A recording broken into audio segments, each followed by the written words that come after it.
আসসালামু আলাইকুম বন্ধুরা, কেমন আছেন আপনারা? আশা করি ভালো আছেন। আজকে নিয়ে আসলাম আমি জলপাইয়ের আচার। তো আমি এটাকে আজকে সিদ্ধ করে বানাবো।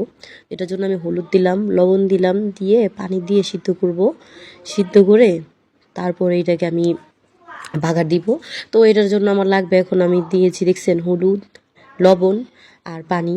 আর এটাকে না আমি সর্বপ্রথম এটাকে দেখছেন কিভাবে কাটছি, কেঁচা কেঁচা করে কেটেছি। তো এটাকে কাটতে হয়, এই দেখেন কাটাটা। তো এটাকে কেঁচা কেঁচা করে কেটে তারপরে এটাকে সিদ্ধ করব ভালোভাবে।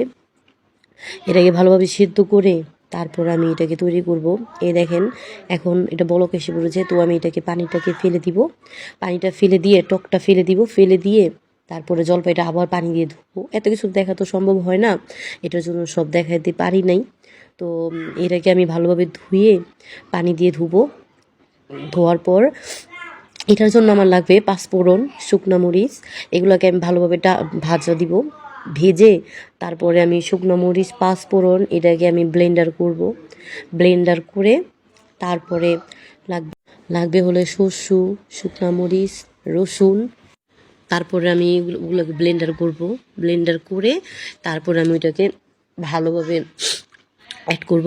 তো এই যে দেখেন আমি এখন ব্লেন্ডার করে ফেললাম।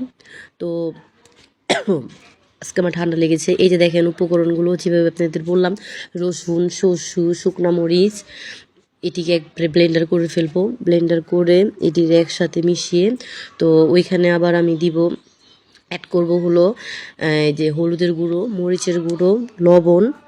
আপনাদের যতটুকু আপনাদের প্রয়োজন অতটুকুই করবেন। তো আমি এখানে আমার প্রয়োজন মতো করেছি।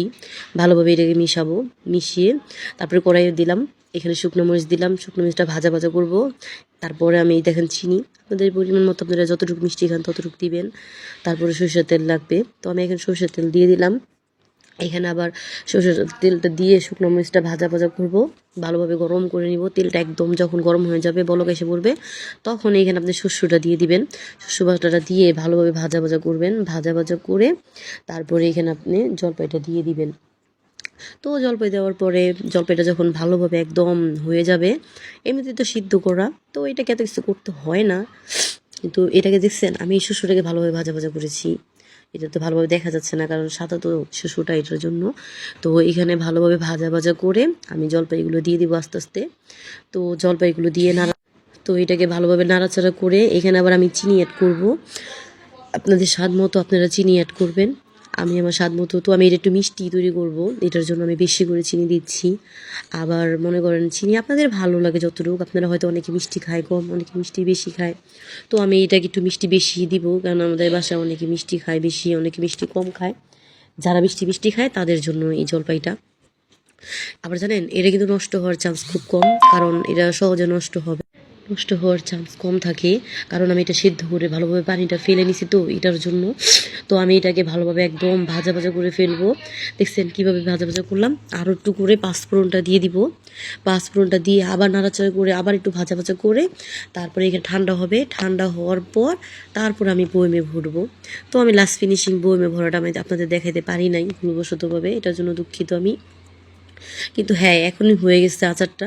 আপনাদের ইচ্ছা, আপনারা যদি ঝোল না খান ঝোল কমায় ফেলবেন, কিন্তু ওই ঝোলটা শুকায় গেলে না, ঠান্ডা হয়ে গেলে তখন শুকায়া যায় ঝোলটা। আর আমি যদি কোথাও ভুলবশত কোনো কথা ভুল বলে ফেলি, আপনারা ক্ষমা দৃষ্টিতে দেখবেন। ভালো থাকবেন। বাই বাই, আল্লাহ হাফেজ, টাটা। সবাই ভালো থাকেন, সুস্থ থাকেন।